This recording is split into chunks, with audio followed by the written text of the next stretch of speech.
Paige, honey, come on in. Cynthia held the door wide for her. Then she turned to me, my son's backpack cutting into one arm, Ron's pharmacy bag crushing the other, and said, Camille, just set that on the counter. Paige walked in empty-handed. I was still on the threshold with both bags digging into my arms. Graham said nothing. Jaden stayed glued to my leg. Then Ron tapped his cane once, looked past the whole room, and asked, what time I take the last one? And for one hard second, nobody in that house moved.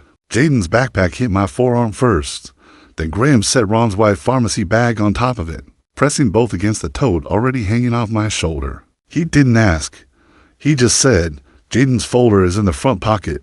Ron needs these brought in, like my hands had been open waiting. Paige stood beside him empty-handed, smooth hair, small smile, not carrying a thing but the right spot next to him. Cynthia watched it happen and let it pass like this was the most natural arrangement in the world.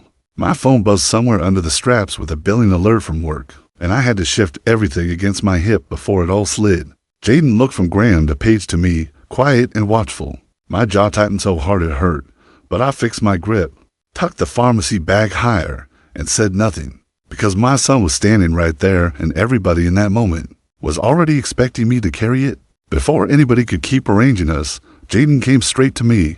Paige had some little treat out in her hand, and that sweet, practice voice ready. I brought you something. He barely glanced at her. He stepped into my space, reached into my tote like he'd done it 100 times, and dug past my charger and wallet until his fingers found the crushed applesauce pouch and his blue folder. He didn't ask if I had them. He knew. That's what got me. Paige kept smiling, but the edges of it pulled tight.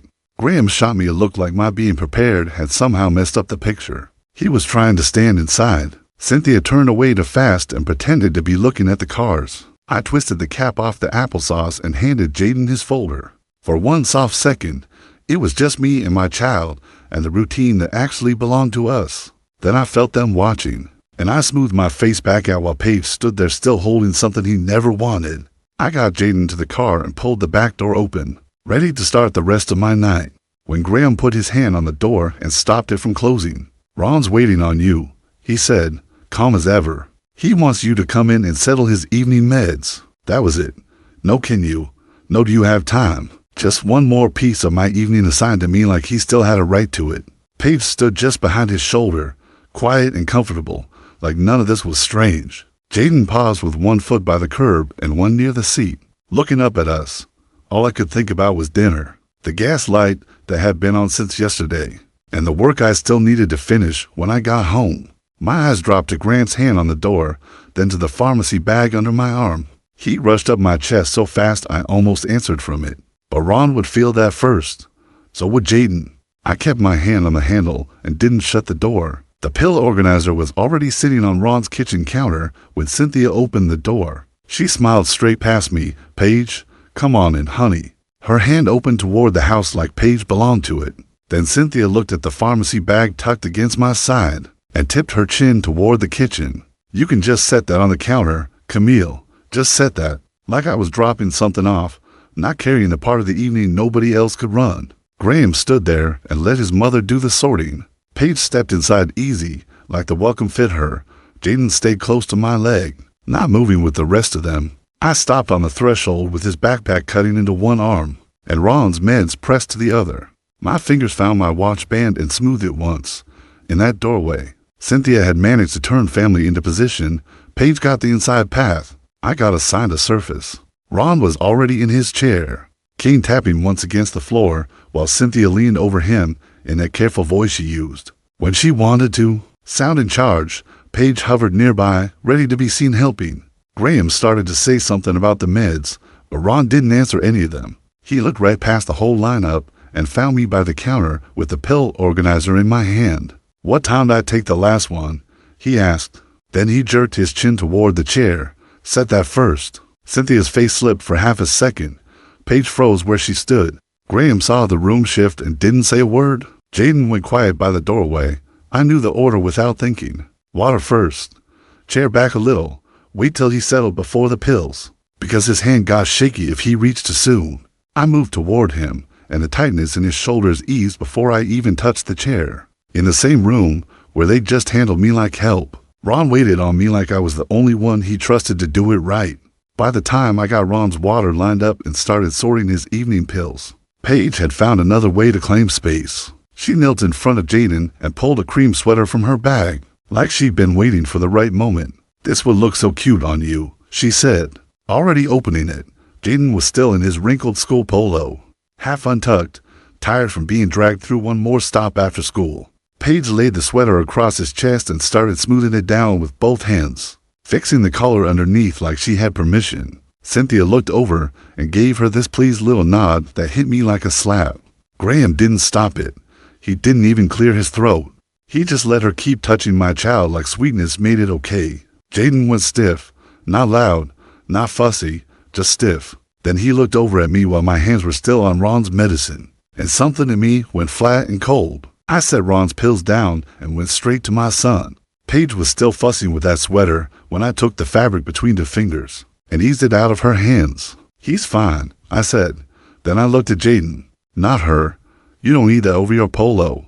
You'll be hot." Simple, practical, nothing for anybody to twist if they were honest, which of course meant they wouldn't be. I moved in beside him close enough that his shoulder found my hip on its own. That was all it took. The whole scene Paige had been building went ugly the second I stopped letting it pass for help. Her smile turned glassy. Cynthia's approving look stalled halfway across her face. Ron sat back and watched like he'd just seen somebody finally say enough without raising her voice. I folded the sweater once and held it back out. After Paige took it, I smoothed my watch band, because my hands needed somewhere to put the anger I was not about to hand them. Graham stepped in before the air could settle, phone already in his hand, voice low, face composed. He put himself between me and Paige just enough to look like the adult keeping things on track. "Okay," he said, glancing at his calendar. "Paige can help with Thursday pickup next week. It makes the timing easier, and we need to keep this simple for Jaden." He turned the screen out like the plan had weight just because it lived on his phone. Cynthia relaxed right back into his tone. Paige let him shield her and stood just behind his shoulder, quiet and polished. He never touched what had actually happened. Never said a word about Paige putting her hands on my son like access came with dating him. He changed the category, made it logistics, made it timing, made it me. If I had a problem, I felt my face heat. But I looked at Jaden before I said anything, because one sharp answer from me was all Graham ever needed. He kept talking like the whole thing was already decided.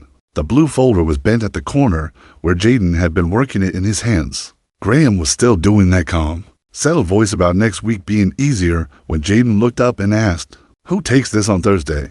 My library book comes back Thursday." It was such a little question, just school stuff, but it stopped the whole room. Paige glanced at Graham first. Graham started to answer and then didn't. Cynthia's face tightened like she tasted something sour. Ron sat there with his cane across his knees, watching the silence do its work. Jaden looked at me, not because he was trying to embarrass anybody, but because he wanted the real answer. I kept my voice gentle. "It stays in the front pocket till pickup. Then we put it in your reading bin when we get home." He nodded and hugged the folder closer. One small blue folder, one ordinary Thursday detail, and suddenly Graham's plan didn't sound finished at all. The silence had just started to burn when Lindsay came through with a grocery bag, a rotisserie chicken container, and that bright laugh she used anytime the truth got too close to the surface. "Oh my God, before Ron gets worn out, let's get a quick picture," she said. She didn't wait for an answer. She set the food down, hooked Paige toward Graham with one hand, and lifted her phone with the other. Cynthia took the rescue so fast it was almost desperate. Graham stepped into place instead of answering his son. Paige settled into the middle like she belonged there. And me? I was still half bent with Jaden's backpack hanging from one arm and that blue folder in my hand, stranded at the edge like the help had wandered into the family's shot. Ron stayed unsmiling. Jaden was still watching all of them, still waiting for the room to make sense. Lindsay kept chirping, trying to smooth us into something pretty. I stood there holding the real life of that child while they built a picture around a lie. By then they had already tightened themselves into picture shape. Jaden was in the middle. Paige had worked her way up beside Graham. Lindsay was smiling like she was saving the moment, and I was still off to the side with the backpack in my hand, like my place in the room was to hold what everybody else needed while they looked like family. I didn't say a word. I bent down and set Jaden's backpack right at Graham's shoes, let the weight leave my hand. Then I stepped over and took my place beside my son. His shoulder brushed my arm like that was where he expected me to be all along. Lindsay's laugh died before it fully came out. Paige stayed where she was, but the center didn't fit her the same anymore. Cynthia studied the floor. Graham had to look down at the bag he'd expected me to keep carrying. If he wanted the picture, he could hold some of the load too. At my car, I got Jaden buckled at first. His backpack was on the seat beside him, my toe shoved up against it, and the rest of my night was already waiting on me. Dinner, work I still had to finish, gas I needed before morning. Graham came up before I could close the door. Same smooth face, same voice, like nothing in that house had crossed the line. So Sunday's still fine, he said, not really asking, just reaching for the old habit where I made space before he had to. I tugged Jaden's belt flat against his chest, checked that he had his folder, and swung the door shut. I left Graham standing there with the sound of that latch and nothing else. No yes, no easy smile, no rescue. Paige watched from a few feet away, trying to read whether he still had that kind of access to me. Cynthia's expression tightened. I moved to the driver's side and let the silence stay exactly where it landed. In the school pickup lane, I was still in my work clothes, toed on one shoulder, waiting for traffic to inch forward when Graham stepped up beside Paige like they had practiced it. Paige had a cream garment bag draped over her arm, pressed and neat, like Sunday was already handled. Jaden's backpack was in my hand. Other parents were loading kids, half listening the way people do in pickup lines. Graham said it plain, like weather. Paige is bringing Jaden in for the sing on Sunday, and she'll stay with the family after for brunch. He didn't ask what I thought. He didn't even leave room for it. He said it like he was updating me on a plan that had already passed. A couple of parents glanced over, saw his calm face, saw Paige standing there polished and ready, and looked away. Of course they did. I could feel the tote strap biting into my palm. He was using that parking lot, that audience, and that calm tone to make me smaller before I even opened my mouth. The zipper on the garment bag caught the light before I even got the door fully open. Cynthia stood there in pressed weekend clothes, smiling like she was dropping off something sweet instead of bringing another woman's choice for my son into my house. Behind me, breakfast dishes were still in the sink, a load of laundry sat waiting by the couch, and my rent numbers were spread across the table where I'd been trying to make sense of them. I had been trying to give Jaden one quiet Saturday morning. Cynthia lifted the bag a little. Paige found something just right for Sunday. She said she thought Jaden would look so handsome in it. Not what was he wearing, not did I already have it handled. Just Paige found it, so here it was. Jaden came up behind me when he heard his name. He looked at the bag, then at me. Cynthia kept that smile on her face, arms stretched into my doorway, like if I refused it, I was the one making trouble. I took the garment bag from her just long enough to hand it back. Jaden already has what he needs for Sunday, I said. That was it. Low voice, plain words. The same tone I use when I'm protecting my house from one more thing it does not need. Cynthia's smile stayed on her face, but it thinned out around the edges. She tightened her grip on the zipper like she needed something solid to hold. Jaden had gone quiet behind me. Kids know when adults are fighting in church clothes and soft voices. I stayed where I was, body filling my doorway, and made sure the bag never crossed into my apartment as a settled thing. Cynthia gave a small nod that wasn't agreement and sure wasn't grace. She was still standing there with Paige's pick in her hands, because I had refused to carry that claim for them. Then she had to turn around and take it back down my steps herself. By rehearsal that afternoon, the story had already gotten there ahead of me. Jaden was down the hall with the other kids, and I was still keeping track of pickup time, snacks, and tomorrow morning in my head when Lindsay caught me by the elbow.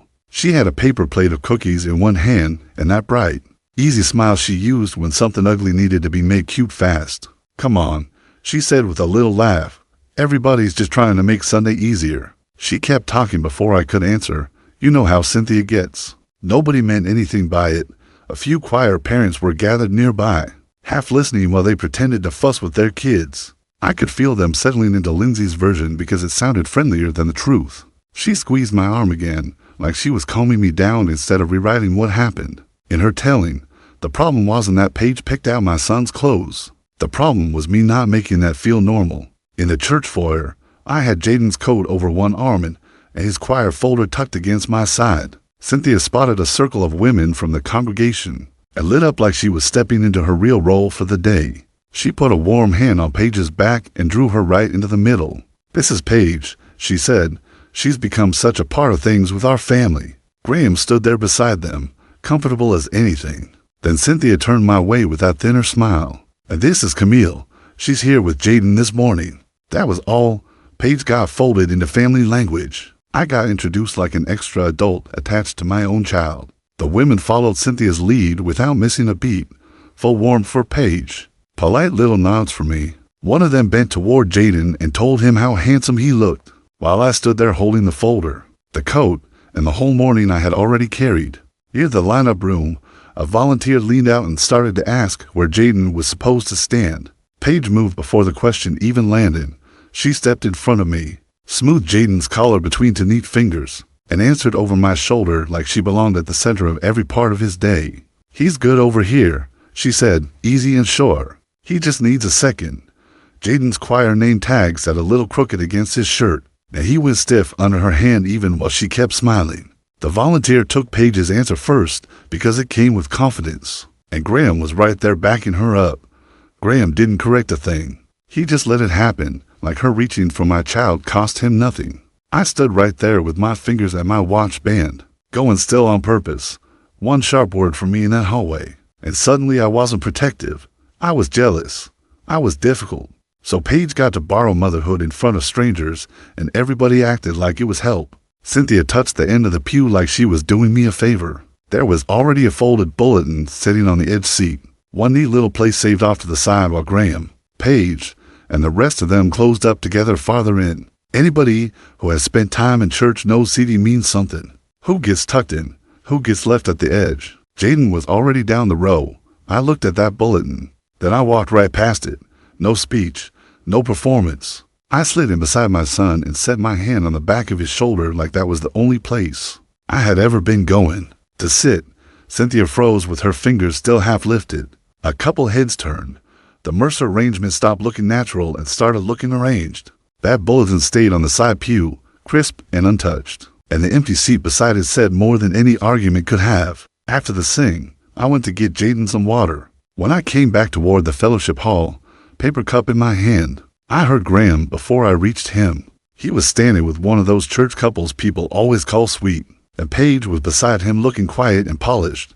Graham had that pleasant face on, that half smile he used when he wanted to sound generous. "We're still working through the transition," he was saying. "Camille's having a harder time with some of the changes than I hoped, but we're trying to keep things smooth for Jaden." I stopped short. The cup gave a small shake in my hand.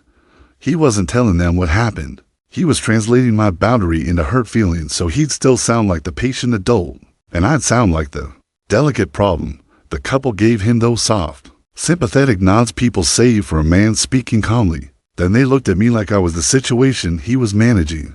I still had to carry that water to my child while he stood there getting credit for my silence. By brunch, Jaden was running on empty. Paige was still trying to make the day look pretty anyway. She steered him toward cookies, punch, and one more smiling picture near the buffet. All sweetness and bright little suggestions, like sugar and polish, could fix being 7 and tired. I watched his face start to fold in on itself. His shoulders crept up. His eyes went shiny. He wasn't loud yet, but I know my child. 2 more wrong seconds, and that whole fellowship hall was going to watch him come apart. I reached into my tote without thinking and found the applesauce pouch. I packed before we left home. Church runs long. Little boys crash. Real life does not care about anybody's family image. Jaden turned straight toward me, took the pouch, and leaned against my side while Paige stood there with a frosted cookie in her hand. He never touched. A couple of church women glanced over, just in time to see whose preparation actually kept the moment from going bad. Cynthia moved fast. The second Jaden settled, she leaned in with that gracious hostess smile and laid her hand on my forearm. A serving spoon hovered over the brunch casserole while she said, "Camille is always so good about pitching in." Just like that. It only worked because I knew my son had been folded down into help, not mother, not the person who had just saved the moment, just reliable extra hands. Lindsay gave a light little laugh like Cynthia had said something especially nice. A couple women nearby nodded along, relieved to have a version that let everybody stay comfortable. Paige drifted right back into the social center without having to earn it. I looked at Cynthia's hand on my arm, then at Jaden beside me chewing quietly, and felt how close I was to saying the rude part out loud. But she had already done what she meant to do. She made the room feel polite again by shrinking what I was. A little while later, the noise finally caught up with Jaden anyway. Too many voices, too much clatter, too many grown people wanting him easy. I saw it in the way he started tugging at his backpack straps and staring past everything. I didn't ask for room. I took his bag, touched his shoulder, and led him out the side door before anybody at that table had to deal with what their whole performance was doing to him outside on the walkway. I crouched down and unzipped his backpack while the warm church chatter kept rolling behind the closed door like none of this belonged to them through the little window. I saw Graham's shoulders drop once I had Jaden out of sight. Paige stayed right where she was, still in the middle of a room she had not actually managed. I sat there until Jaden's breathing slowed, giving the day one more rescue it did not deserve so everybody else could keep their smiles on. Jaden's hand locked around my toe strap so tight the canvas twisted. He pressed his face into my side like if he let go, somebody was going to pull him back inside for one more picture, one more goodbye, one more smiling moment he did not have in him. Graham came out onto the walkway with Paige right beside him. All patience Sunday polish. "Come on, buddy," Graham said. "Let's go back in for a minute." Paige bent a little, soft voice ready, like sweetness might loosen his grip. Jaden did not even look at her. "Can we go home?" he asked me, muffled against my side. A couple church women slowed as they passed us, pretending not to watch and watching anyway. Graham waited, Paige waited. The whole pretty little plan stopped on a tired child holding on to me. I rubbed Jaden's back once and said, "Yeah, we're going home." His grip eased for me, not for them. The parking lot should have been the end of it. Jaden was dragging. I was thinking about dinner and the work I still had to log back into. And I had one hand on the car door when Graham spread a half-finished poster board across my hood, like he was setting down dry cleaning. Glue sticks rolled toward the windshield. A bag of craft supplies slumped beside it. Paige stood next to him with empty hands. "He still needs this ready for Monday," Graham said, calm as ever, like he was sharing neutral information, instead of handing me another piece of his parenting to finish. A church dad a few spaces over glanced up, heard that steady tone, and kept it moving like what Graham had just done was perfectly normal. For 1 second I almost laughed. It was that ugly. Then my mouth flattened. Jaden was too tired for me to turn his school project into a fight in a church lot, so I stood there staring at construction paper, glue, and another Sunday night Graham had already decided belonged to me. The poster board was still tacky at one corner where we got to his classroom Monday morning. I had finished it at my kitchen table after Jaden fell asleep, then grabbed a few hours of broken sleep before packing lunch and getting him out the door. He walked in holding that project up like it belonged in a museum. My mama fixed it late because it wasn't done, he told his teacher. Proud as anything, just flat little kid truth. No embarrassment, no strategy. His teacher smiled at him, then at me. "Well, tell your mama she saved the day. This looks great." A parent waiting behind us looked from the board to my face and understood more than anybody said out loud. Jaden turned back to me, grinning, wanting me to see it. So I smiled back, but my eyes still burned. Even that small piece of credit hurt after everything it had cost me to carry it there. That evening, I pulled up to Graham's townhouse with Jaden's overnight bag in my hand, and Paige opened the door before Graham even bothered to step all the way forward. She had a plastic kid cup in one hand and a folded pajama set in the other, like she was the soft landing waiting at the end of his day. Graham stayed just behind her, relaxed, letting the doorway do the talking for him, like this was settled, like this was how handoff worked now. Across the grass, a woman walking her dog glanced over.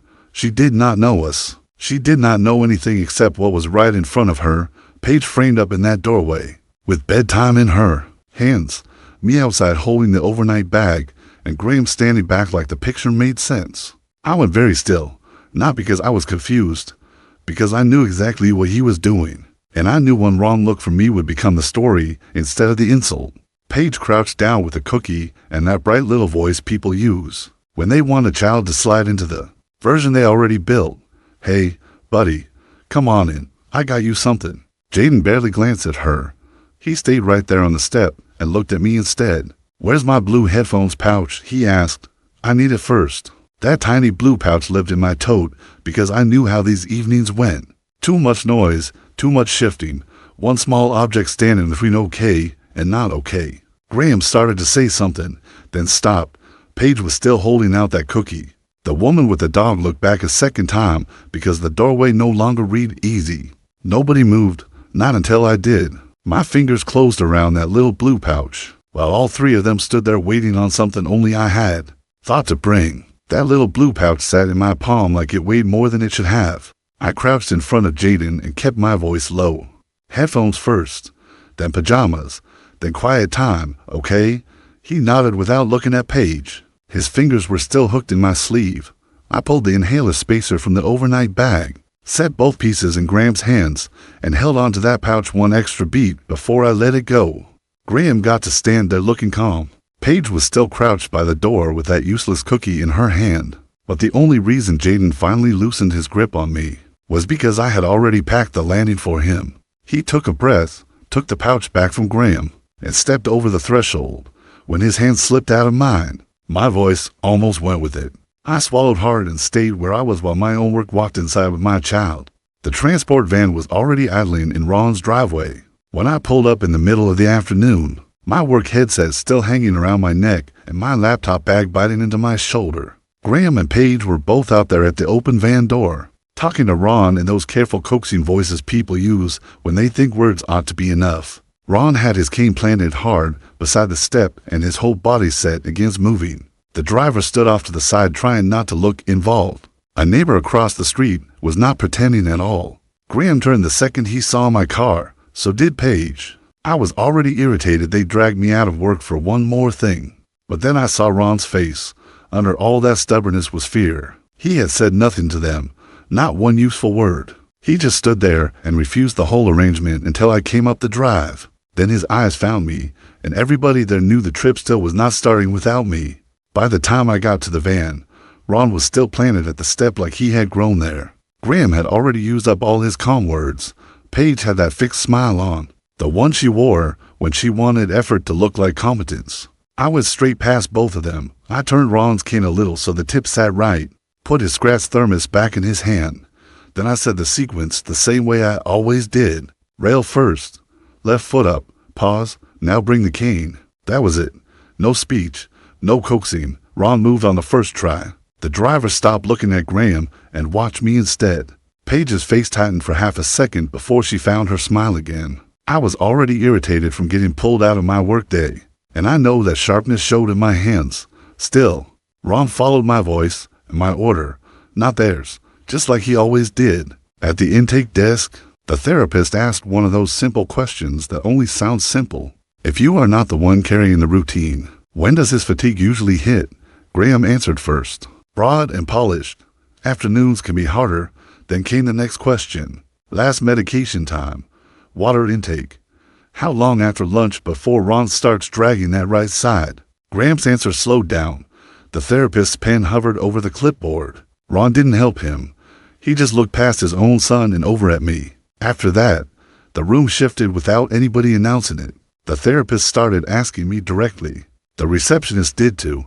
I answered because Ron needed the right care. But every answer felt like one more rope getting tossed around my own time. Graham stood there beside his father with that empty-handed look men get when they've always been assumed to be in charge until a real question lands. By the end of it, that clipboard might as well have been waiting on me. The therapist thanked me in the hallway for clarifying Ron's routine, and before that could sit in the air for even 2 seconds. Cynthia stepped right in. She smoothed Ron's folded blanket over his lap and smiled that church office smile of hers. Camille's just so good with this kind of thing, she said, like I was naturally handy around older people, like what they had all just watched wasn't knowledge. History, timing, patience, and years of showing up, just a trait, a sweet little womanly skill. The staff nodded politely because what else were they supposed to do?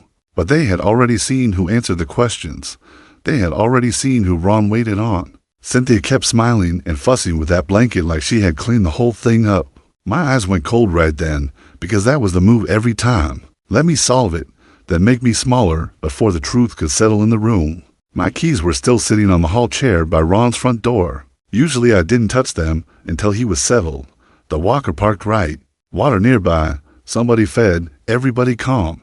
This time I picked up my tote, looped the keys through my fingers, and said, I need to get back. Jaden's got homework, and I still have work to finish. Paige was halfway to Ron's walker. Cynthia had already turned toward the kitchen like my next shift was about to start. Both of them froze. Then Paige's voice jumped up to bright. "We got it, Ron."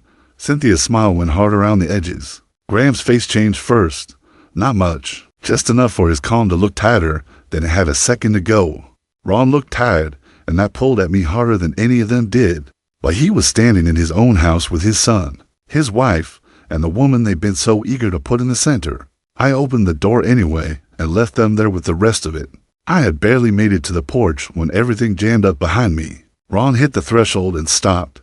His walker caught at the edge of the rug, and suddenly Graham was talking, Paige was reaching, Cynthia was fluttering around his shoulder, and none of it was moving him. A neighbor across the way slowed down with a fistful of mail. Trying not to stare, Ron didn't look at any of them. He looked past them, straight at me. I stayed where I was. I was tired. I was angry, and I was not going back inside to save them the easy way. So I turned and gave him the cue he trusted. Lift the walker over first, then right foot, then bring the cane. His body settled the second he heard me. He followed my voice. Not the hands nearest him. Graham, Paige, and Cynthia were all right there in the doorway, arranged around a problem they could not solve without the woman they kept trying to reduce. Ron crossed the threshold because I spoke, not because they were family enough to move him. A laminated calm-down card sat on Jaden's teacher's table between a stack of reading charts and those tiny plastic chairs adults are supposed to fold themselves into. Graham was in full school meeting mode, voice even, shoulders loose, talking about how transitions were consistent between homes. The teacher nodded until she asked one small question. When he freezes, what exact step gets him moving again? Graham started to answer, stopped, tried again, broader this time. Her pen hovered over the page. Then she looked at me. Even the aide passing the open door slowed down for a second when the room went quiet. I hated that feeling, being called in after he had already taken the lead. But Jaden was the stake, not my pride. So I said, one direction at a time. If you stack too much, he shuts down. Give him something to hold and let him catch up. After that, nobody in that room was really listening to Graham anymore. When the meeting ended, the teacher lifted a ring of colored transition cards off the corner of her desk and reached right past Graham with them. The plastic clicked softly against itself before it landed in my hand. Keep these by the car, she said. Use the same order on the hard days. Then she kept talking to me, not to both of us, to me. Graham stayed beside his tiny chair, wearing that polite school parent smile. But he wasn't the one she was planning through anymore. She was already moving into details about pickup, handoffs, and what helped Jaden recover fastest when the day had wrung him out. I listened because I needed to, because this is how life gets managed. One little system at a time, but standing there with those cards in my palm, I felt two things at once.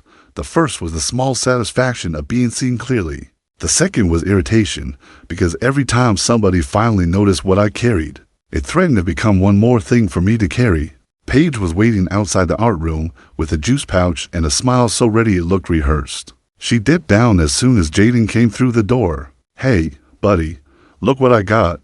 He came out looking used up, shoulders low, eyes tired from the day. Then he saw the colored card in my hand. He didn't even look at the juice. He reached straight for the card. I flipped it toward him and gave him the first step. Just one. His breathing slowed almost immediately. Paige's smile held for a beat too long before it slipped thin at the edges. A school aide standing nearby caught the whole thing and glanced from Paige to me, without saying a word. For half a second, I wanted the satisfaction of that moment. Then I looked at my son and hated that any part of me even could. He was the one carrying the strain. I was just the one who knew how to receive it. A minivan eased up while kids with backpacks kept cutting across the curb. The reading club mother lowered her window, neon carpool tagged bright against the glass, and said, "Camille, what time works best for Jaden on Thursday?" She said it straight to me, like that was the obvious place to put the question. Graham was right there, Paige too. Graham leaned in with that soft, managing voice of his. We can figure out. But the woman never shifted her eyes. She just waited on me, so I told her the time, what Jaden needed, and how tight the handoff had to be if nobody wanted his whole evening thrown off. She nodded like that settled it, because to her it did. Carpool trust works like that, not on who sounds official, on who remembers the folder, the timing, the kid, the gas.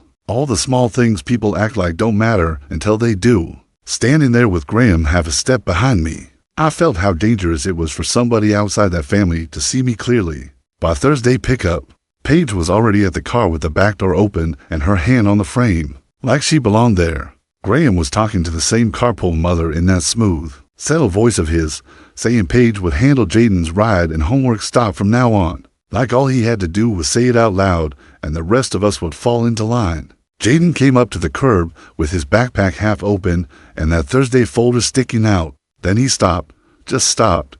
He looked past Paige, past the open car door, straight at me and asked, "Where does my Thursday folder go?" The whole little scene stalled. The carpool mother got quiet instead of rescuing Graham with one of those easy parent laughs. Paige kept holding the door, but her smile was thinner now. I wanted to let that silence sit on them longer. But Jaden was starting to tense, so I said, "Front pocket till you get home." Only then did he move. By supper, Cynthia had that table looking careful enough for company. Plates straight, napkins folded, side dishes placed just so. Then she handed Paige Ron's divided dinner tray, like she was placing something important in the right hands. I got the napkins and the extra bowl. Paige carried the tray over with both hands, and that sweet, polished smile. Ron didn't reach for it, didn't even look down at the food. He kept his hands where they were and looked across the table at me instead. Paige just stood there with the tray hanging between them. Cynthia's face barely changed, but I saw it. Graham saw it too. Lindsay went quiet in the middle of a sentence. The whole room slowed in that ugly, polite way people do when something breaks and nobody wants to own it. Then Ron said, "Camille." I set the bowl down, took the tray from Paige, turned it the way he liked, napkin across his lap, water to the right. Only then did he touch it. Nobody at that table could pretend they hadn't just watched the assignment fail. Lindsay rushed in before the silence could settle. She laughed brightly, squeezed my arm, and said, "Oh, that's just Ron being Ron. Y'all know how he is." Usually that would have worked. Usually somebody laughed back, somebody moved the conversation along, somebody helped bury the rude part under family charm. This time it just sat there. Cynthia started rearranging silverware instead of joining in. Paige looked down at the tray.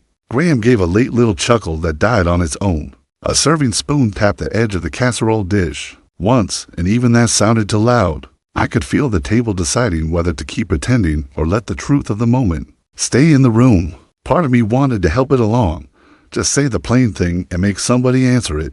But I stayed still, let Lindsay's smile hang there with nobody willing to catch it. Graham reached for his phone like he could put the room back together with a calendar. He laid it open on the table and slipped right into that polished tone. Thursday can be simple.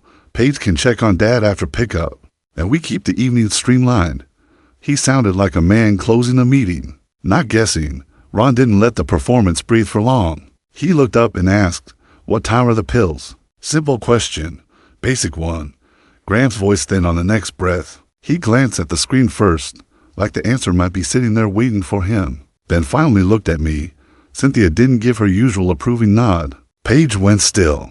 Lindsay watched him the way people do when they already know a bluff has been called. I felt that old reflex pull at me, the one that always wanted to clean up his loose ends before they embarrassed him. Anger held me in place. I let the pause stretch until everybody at that table had to sit inside with his neat little plan. Still didn't know. After dinner, Ron pushed up slow from the table, worn out enough that every step mattered.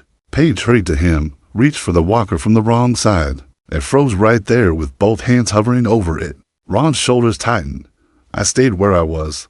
That part hurt, because one bad move with a walker can scare an older man or put him on the floor. And I knew it. Paige looked at me then, not at Cynthia, not at Graham, at me.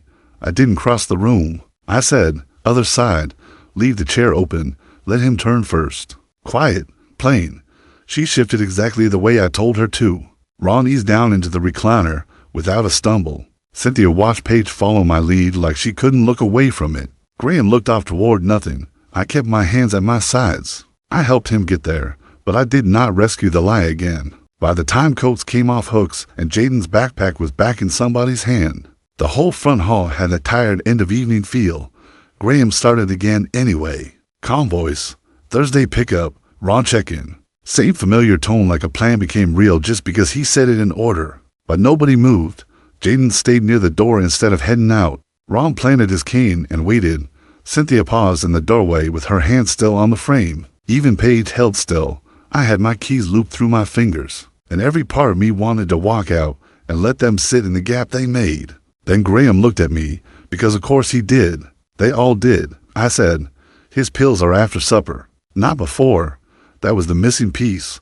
Nothing dramatic, just the fact he could not supply without me. Then the room started moving again. Coats shifted. Jaden stepped forward. Ron loosened around the cane. Graham still had the words, but my answer was the thing that got everybody through the door. In Ron's front hall, everybody was still gathering coats and bags when Graham lifted a bright school flyer with cartoon pancakes on it and said, like we had already agreed, "Tomorrow's the grandparents' and grown-ups' breakfast. If you can swing by early and get Dad ready, we can all just meet there." He spent my morning in one sentence. I had my keys in my hand. Jaden's things were tucked against my hip. Cynthia had Ron's coat over her arm, and Paige stood close enough to Graham to make the plan look settled. Jaden looked up because this was usually the part where I made something inconvenient seem easy. I didn't this time. I said, "No, I can't do that tomorrow morning." My voice stayed even. Jaden's face changed first. Then Cynthia stopped moving. Graham kept holding the flyer like maybe silence would turn my answer into a yes. It didn't. He was still standing there with it when I opened the door. The next morning, the car was packed and idling in Ron's driveway. Visitor badge on the dash. Passenger door open, everybody dressed for the school breakfast. And Ron would not get in. He stood beside that car with his cane planted hard against the pavement, stiff as a fence post, while Cynthia kept telling him they were running late and Paige hovered with that careful, sweet patience she liked to wear when people were watching. Graham tried the calm voice. "Dad, come on. We need to go." Ron didn't move. He didn't argue either. He just looked past all of them and asked, "Where's Camille?" A neighbor slow with her dog at the curb, not even pretending she hadn't noticed. Paige touched Ron's elbow. He ignored her. Cynthia's mouth tightened. Graham glanced at the open door, then at his watch, then back at his father. That whole polished school morning got stuck right there in the driveway, because the woman they thought they could swap out wasn't there. Graham's voice filled my kitchen while I zipped Jaden's backpack. Breakfast bar on a napkin, folder on the table, one shoe already on Jaden's foot and the other still under the chair. My phone sat on the counter with the speaker lit up. "Camille, this is ridiculous," Graham said. "Dad is digging in. He wants you. Jaden wanted him there. If you would just come over and do this, we could still make it."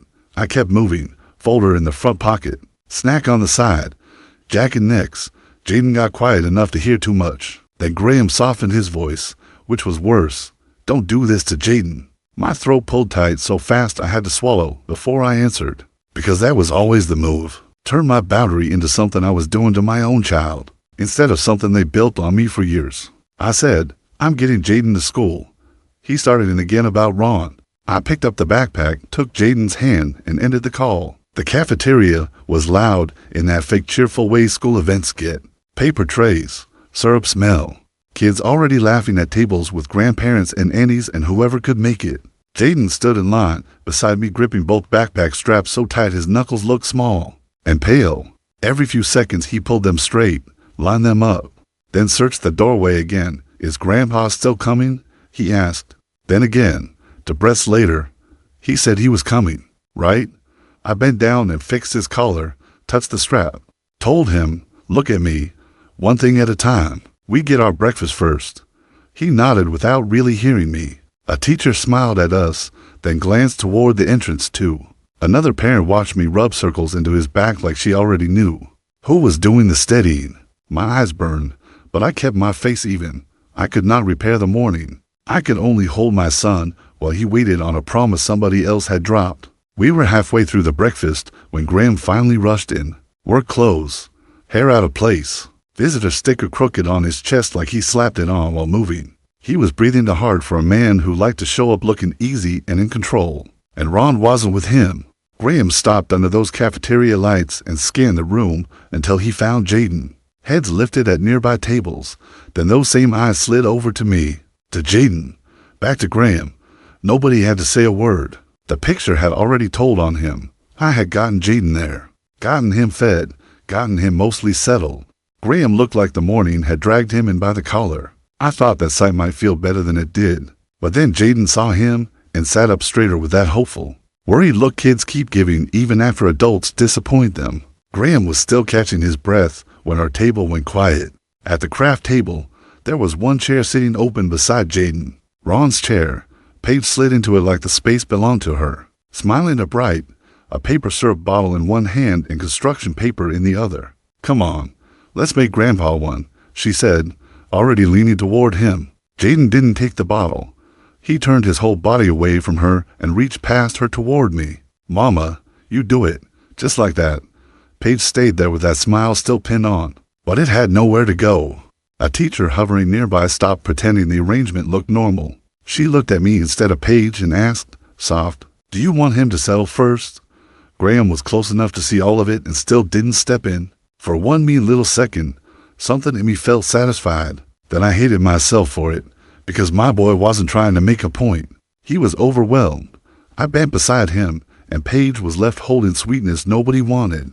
Near the volunteer coffee station, Cynthia was stacking paper napkins into perfect little squares, like neat hands could fix the whole morning. I was only a few feet away with Jaden tucked against my side, trying to get him to eat half a piece of sausage before the day moved on without him. Cynthia leaned toward one of the school mothers and lowered her voice into that gracious, church-ready softness she liked to hide inside. Mornings like this are harder when some people refuse to cooperate. She never said my name. She didn't need to. The woman followed Cynthia's glance, looked over at me holding my son together, then back at Cynthia. All she gave her was a thin, polite smile. No agreement, no easy laugh, nothing that would help Cynthia turn that little dig into community truth. Cynthia kept smoothing the napkins anyway, like she hadn't felt it miss. I heard every word. My fingers found the edge of my washband. I could have walked over there. Instead, I stayed with Jaden and let Cynthia's sentence hang out in the air by itself. The hallway outside the cafeteria was lined with crayon self-portraits and damp paper art, and parents were still drifting past with coffee cups and visitor stickers. Graham caught me there while I had Jaden's craft bag twisted up in my hand. He started with excuses, traffic, Dad being difficult, everybody trying their best. Then he moved toward next time, like he could talk us right back into the same old arrangement if he kept his voice calm enough. I stopped him before he got there. No, that landed first. His hand came up like he wanted to settle me, and I kept going. If it's about Jaden, you call me yourself, and you call early. If Ron needs me, Ron can ask me himself. Not your mother, not Paige. You do not assume my yes anymore. The little paper bag crackled in my grip loud enough for Paige, standing a few feet away, to turn fully toward us. A parent passing by slowed down, saw Graham with no answer ready, and kept walking. He just stood there, half lifted to speak, then let his hand drop. Ron's name lit up on my phone while Jaden was bent over his homework, and my billing laptop sat half open beside a stack of mail. Not Graham, not Cynthia, Ron Mercer, calling from his own house phone. Jaden looked up as soon as he saw the screen. He knew the difference too. I wiped my palm on my sweatpants and answered. Ron sounded tired, irritated, and a little embarrassed all at once. He said the new evening pills were getting mixed up, said they had his chair wrong, then got quiet for half a beat before he asked, "Can you tell me how this is supposed to go?" Just like that. No sweet framing. No middleman. The man who actually needed help had picked up the phone and asked me himself. I looked at Jaden's worksheet, then at my keys on the counter, and tightened my mouth. A direct ask was harder to push away than everybody else's entitlement ever had been. I stayed at my own table. That was the new part. I propped the phone against the salt shaker, looked at Jaden's math sheet under my elbow and my laptop still open beside me, and said, "All right, let's do it slow. Dinner still needed figuring out. Homework still needed checking." None of that vanished just because the Mercers were struggling somewhere else. I talked Ron through it one piece at a time. Blue one first. Water on your right. No, turn the chair out a little more before you sit. I could hear movement through the speaker. A scrape. A pause. Somebody on his end shifting things the way I said. They could use their own hands for once. Jaden stayed quiet, watching me like he was learning something I had never said out loud before. That I could help and still stay put. That care did not have to mean dropping everything and running. Ron's breathing eased. My keys stayed on the table. So did I. I stayed home, but my voice was in Ron's living room. Graham had me on speaker while the home health aide stood there with her clipboard, listening. I could hear all of them in the background. Ron breathing hard, Paige shifting the chair, Cynthia waiting for the next thing. Every time they tried to move ahead without me, I stopped them. No, let him get the cane first. Turn the chair more, not that side. Give him the water before the pills. Then everything would go still. Not arguing, not guessing, just waiting. The aide started out sounding official, asking a question or two. But after a minute she got quiet. She was listening now, same as everybody else, because the room was not following Graham or Cynthia or Paige. It was following me. I sat at my own kitchen table with Jaden's math paper under my hand and kept my voice, even while a whole house full of people froze until I told them what came next. Saturday at the rec center, I was in a folding chair with Jaden's water bottle by my foot, trying to watch warm-ups and finish a coffee that had already gone cold. Graham came over like he was about to mention something small. Same calm face, same easy tone. He leaned down and said that since yesterday worked out, I could probably swing by Ron's again that night. Like my boundary had been a trial run, he could fold back into his schedule. I looked up at him and didn't lower my eyes. No, if Ron needs me, Ron calls me. You do not volunteer me anymore. It came out plain. No speech, no scene. The parents nearest us stopped messing with bags and chair straps. The carpool mother looked straight at Graham. Another dad paused with a folding chair half collapsed in his hands. Graham opened his mouth, then thought better of it. For the first time, what he was asking sounded like exactly what it was. Need. Lindsay moved in fast, smiling like she could still see the whole thing with enough brightness. She touched my arm and let out this too loud little laugh. Then said something about everybody being tired and Saturdays making people snappy. Usually that was all it took, a joke, a touch, a quick turn away from the ugly part. This time nobody helped her. Not the carpool mother, not the dad with the chair, not even Paige. Lindsay's laugh just hung there by itself. Her fingers stayed on my sleeve for a second too long, then dropped. Graham looked off toward the court like he suddenly had somewhere else to be. The row of folding chairs beside us stayed half turned toward the conversation, and the silence around Lindsay's joke went hard. A week earlier, somebody would have rushed to smooth it over with her. Now the room let the bad taste stay where it was. I could have added something. I didn't. Letting her fail was enough. People were folding chairs and dumping the last of the warm water out of bottles. When the carpool mother stepped closer to me, she had her minivan keys looped around one finger and a dented sports bottle tucked under her arm. She didn't look at Graham. She didn't look at Paige. She looked right at me. If next Saturday gets tangled up with Ron again, I can keep Jaden after warm-ups, she said. You just tell me what he needs. Graham shifted in beside us like he meant to slide back into the middle of it. We can work that out. He started. She kept her eyes on me. Whatever works for you. That stopped him cold. Paige stood there with that fixed little smile that always looked sweetest, right before it went tight. I thanked her. But the offer landed deeper than that. She wasn't being polite. She was trusting me with the real instructions. And everybody standing there knew exactly who she'd asked. After the game, a volunteer called the kids and their families together for a quick picture. Everybody drifted toward the fence in that loose, everyday way people do when they think the shape of a family is already settled. Paige slid in beside Graham and Jaden like it was natural. I stayed off to the side with Jaden's team bag hanging from my shoulder, figuring maybe I would let the picture happen and keep my peace. Then Jaden looked around, found me, and reached his hand back without thinking. My mama. The volunteer paused. Other parents waited. Nobody rushed him along. Paige had to keep that smile on her face while the whole little setup stopped around one outstretched hand.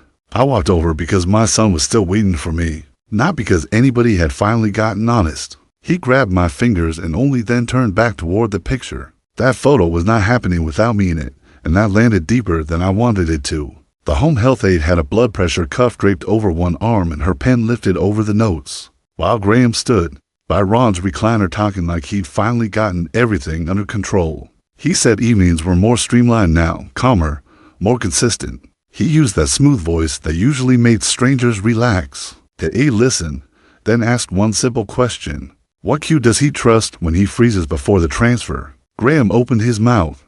Usually we just... then nothing. He rubbed the back of his neck and stared at the chair like the answer might be sitting there. Ron didn't help him. Paige went quiet. Cynthia's smile held a beat too long before she remembered to move it again. The aide did not rescue him. She didn't guess for him either. Her pen stayed hovering while the room turned toward me. Graham could sound organized all day. The second real life got specific, the whole thing thinned out in public. The aide didn't argue with anybody. She just unclipped Ron's transfer strap and placed it in my hand. "Can you walk them through it one more time?" she asked. That was it. Graham and Paige were right there, but the strap came to me. Cynthia's mouth tightened so fast I almost missed it. Ron let out a breath and settled back like his body knew the room had finally lined up the right way. My fingers closed around the strap on instinct. I knew the weight of it. I knew where Ron's feet needed to be, how long he needed before anybody rushed him, when his shoulders would lock if somebody grabbed it fast. I stepped in and started talking through it, plain, exact. Nobody corrected me. Nobody translated me down into helping out. They watched. They listened. They followed. For the first time, what I knew was not being borrowed and softened. It was being handed back to me in front of everybody. Paige reached for the throw pillow and the recliner lever at the same time, then stopped. Her hand just hung there over the side of the chair. Neat pale nails, smile gone thin. She looked at me and asked, quieter than I'd ever heard her, which side can he still do when he's tired? The aide stayed still and let the question sit in the room exactly the way it landed. Cynthia turned her face toward the kitchen. Graham didn't jump in. He knew Paige needed the answer from me, not from him. Ron looked worn down enough that I wasn't about to use his body to punish her, so I gave it to her clean. Not that side. Pillow behind his right hip first, then turn the chair out before he sits. Paige nodded and did exactly what I said. No extra sweetness. No pretending she already knew. Just a woman following instructions in a room full of witnesses. I didn't need to humiliate her. Needing me out loud did that by itself. The home health aide handed over the note for her next visit while the church friend stood there. With a warm casserole, wrapped in a kitchen towel, Cynthia was already leaning in, ready to manage how everybody got introduced. But the aide looked past her and told the church friend that Camille keeps Ron's evening routine straight. Just like that, the doorway changed. The church friend shifted her gaze to me, like somebody had finally pointed her toward the right person. Cynthia kept her hostess smile on, but it had to work to hard now. I felt my whole chest go tight, because it was such a simple sentence and still managed to move me out of the edge of the room and into the center of the truth. The note was just paper. What mattered was who she named. In Ron's kitchen, paper plates were stacked by the sink. Casserole dishes crowded the counter, and a row of serving spoons sat laid out for Sunday supper. The church friend asked Lindsay, easy as anything, whether all that noise and company might be too much for Ron. A week earlier, Lindsay would have laughed, touched somebody's arm, and turned the whole question into something cute and harmless. She didn't. She just lifted one open hand toward me and said, "You should ask Camille. She knows what he'll be up for." Then she stopped talking. Cynthia froze over the spoons. Paige kept quiet. The church friend didn't go searching for a softer answer. She waited on me like Lindsay's redirect had already settled the matter. And maybe it had. I stood there almost suspicious of the opening, because I was so used to every clean moment coming with a catch. But Lindsay didn't rush back in. She left the truth sitting there in the middle of the kitchen, and nobody moved to cover it. At Ron's dining table, Graham talked like Sunday supper was already his terrain. He gave out the time, the pickup, the plates, the sides, all in that calm voice of his, like the room was supposed to move on command. But nobody did. The paper plates stayed stacked. The foil pans stayed closed. No one reached for a task. Every face in the room kept drifting toward me, waiting for me to answer the part he had left hanging. The church friend watched it. Lindsay stayed still. Cynthia did not step in to save him with one of her polite nods. Paige's smile tightened and then flattened out. Graham still had the words, but the room had stopped treating them like a plan. It would not start moving until I did. Cynthia slid a folded stack of dish towels across the table toward me like she was offering help instead of a job. She said if I and Jaden came early Sunday, I could settle Ron and get the plates out before everybody else got there. I left the towels where they were, didn't touch them, didn't even look down. I told her no. If we came at dinner time with everybody else. The whole table went still. Lindsay didn't laugh. Graham didn't clean it up. Paige went quiet for once. The church friend kept looking at me like she understood exactly what had just changed. Ron didn't move at all. My pulse was loud in my ears. because that kind of line gets black women labeled difficult real fast.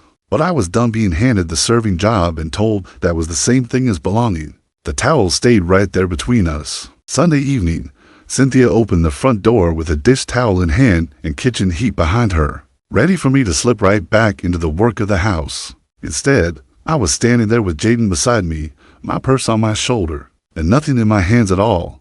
No casserole dish, no serving spoon, no extra bag, just my son and me. I told her we were here for dinner, and I walked in like I meant it. Lindsay saw it first, then Graham, Paige too. They all looked at my empty hands like they were trying to figure out what to do with a woman who had stopped arriving. Early to make everything easier, the room had already lived without me setting it up. Now they had to meet me where I stood, just inside the foyer, with coats draped over chair backs and a casserole still warm in the church friend's hands. She went straight to Camille, not Cynthia, not Paige, Camille. She greeted her like the woman who actually kept Ron steady, plain as day, and Cynthia's smile tightened at the edges. Paige hung back. Lindsay watched the doorway go quiet. For a second, Camille just stood there, caught off guard by being spoken to like she belonged in the first place. The church friend did not offer a long explanation or a careful correction. She just treated the truth as already known, and that changed the whole room.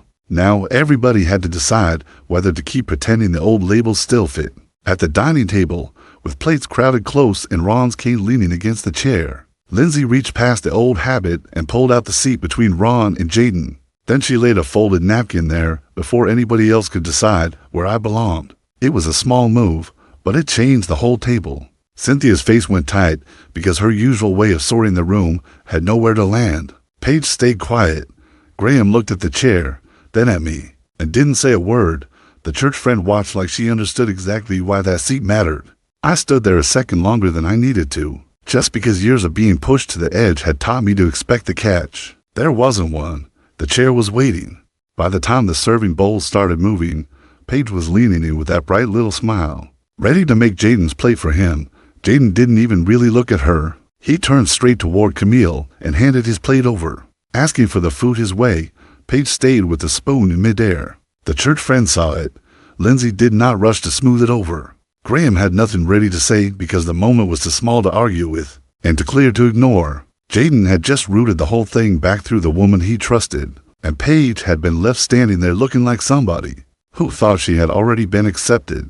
Cynthia tried to make the next move sound ordinary. She slid a dish towel toward Camille and asked her to grab the tea pitcher and check Ron's tray, like that was still just part of how the evening worked. Nobody picked up the cue. Lindsay went quiet. The church friend did not smile. Graham stayed still. Paige couldn't sweeten it into something harmless, because the table had already stopped helping Cynthia sell it. The dish towel hung between them. It looked exactly like what it was, a little service request, carrying the whole old rank system inside it. Camille didn't touch it. She just let the silence sit there until everybody else had to hear how ugly the ask sounded. When nobody rescued it, Ron tapped the edge of his plate once, looked right past Cynthia, and said Camille wasn't help. She was family. That was all it took. No big speech, no softening, just Ron, plain and blunt, finally saying what he had been showing the whole time. The church friend was still. Lindsay let out a slow breath and didn't try to cover it. Paige looked down at her hands. Graham had nothing clean to say back, because Ron's line cut through every polite version of the story they had been leaning on. Camille stayed seated, staring at the table for a beat, because hearing the truth out loud in that house hit harder than she was ready for. After Ron's blunt correction, Cynthia came back from the kitchen with a fresh plate and a tea glass. She set both down in front of Camille herself, and this time she didn't make it a job. No asking her to get up. No little polite comment that really meant keep serving. The church friend watched like she understood exactly what it cost Cynthia to do that, in front of everybody. Lindsay let the room stay easy and didn't try to rewrite it. Paige had nowhere to slide in. Camille sat there with the plate and tea in front of her, and for a second she had to steady her hands because being served by Cynthia Mercer felt almost harder than being cut down by her. But the plate stayed there, the tea stayed there, and everybody at that table could see the difference. When Graham started to lay out next Saturday's game schedule, he stopped halfway through the usual confident tone. He looked at Camille instead and asked what worked for Jaden, not what he had already decided. What worked? His phone stayed face down by his plate. Nobody jumped in to help him take the lead back. Cynthia waited, Lindsay waited, the church friend waited, Paige did too, and that alone said enough. Graham had finally switched from announcing plans to asking for them, and the whole table had to sit with it.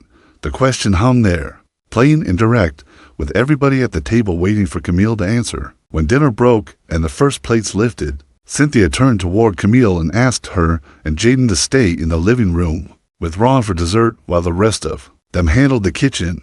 Not help, stay. Lindsay took the plates without making a thing of it. Paige turned toward the sink. The church friend watched the invitation land and didn't miss what it meant. There was no dish towel pushed into Camille's hand this time. No quick request to clean up somebody else's evening. Just dessert plates in Cynthia's hands and a place already set aside for Camille to sit like she belonged there. That old family map was changing right in front of everybody. So Camille stayed. She settled onto the couch between Ron's recliner and Jaden's shoulder, while the kitchen noise kept moving behind the doorway. Jaden leaned into her without thinking about it. Ron sat easy enough to let the room breathe. An old photo album opened across Jaden's knees, and for a minute nobody asked Camille to get up, carry, fix, or smooth anything. From the kitchen doorway, Graham and Cynthia could see it too. The room was calmer with Camille right there in the middle of it. That was the part she could feel in her body and still barely trust. Sitting still in that house had never felt this simple. It had always come with a catch. This time, the catch never showed. On Ron's porch, under the yellow light, Graham stopped her before she reached the steps. The pleasant tone was gone. His hands were empty. His smile was gone. And he looked like a man who had run out of places to hide. He said he was sorry, not for being tired, not for bad timing, for using Camille's steadiness while letting Paige and the rest of them lower her. Through the screen door, Paige and Cynthia could see the whole thing, but neither one stepped in to rescue him. Camille stood there with her keys in her hand and felt old love and old anger hit at the same time. He was finally saying the truth out loud. That did not make it easy, it just made it real. Camille didn't reach for forgiveness, she reached for terms. With her keys looped around her fingers and Jaden waiting by the car, she told Graham how it was going to work from here. Anything about Jaden went through him, not Paige. Ron asked her directly if he needed her. Nobody got to assign her to clean up or assume she'd show up because it was easier for them. Graham stood there and took every word without interrupting. Camille tightened her grip on the keys, then let it go. He didn't argue, and that was enough to tell her the rules had landed. 1 week later, the school pickup lane looked different. Graham got out of the car alone with Jaden's backpack and folder in his own hands. Paige stayed in the passenger seat. When he came to Camille, he asked one clear question about Jaden and then handed him over without adding a single extra thing to the exchange. A school aide saw it, so did the carpool mother. Nobody hurried to smooth it out because there was nothing to smooth. Graham carried what was his. Camille stood there with only her tote and took only her son. Jaden moved to her with calm ease, like the whole thing had finally settled into the right shape. That was the part that stayed, not the apology, not the argument, the handoff. This one felt like a voice note somebody recorded sitting in her car, after holding it together all day. What stayed with me is how exhausting it to be that everybody depends on, while they still act like your place is negotiable. The part one keep thinking is that Camille never had to beg for her standing. She just stopped making disrespect easy, and the truth got louder on its own. If you've ever lived that kind of quiet disrespect, tell me in the comments. And if you have another story with this same kind of reckoning, send it my way.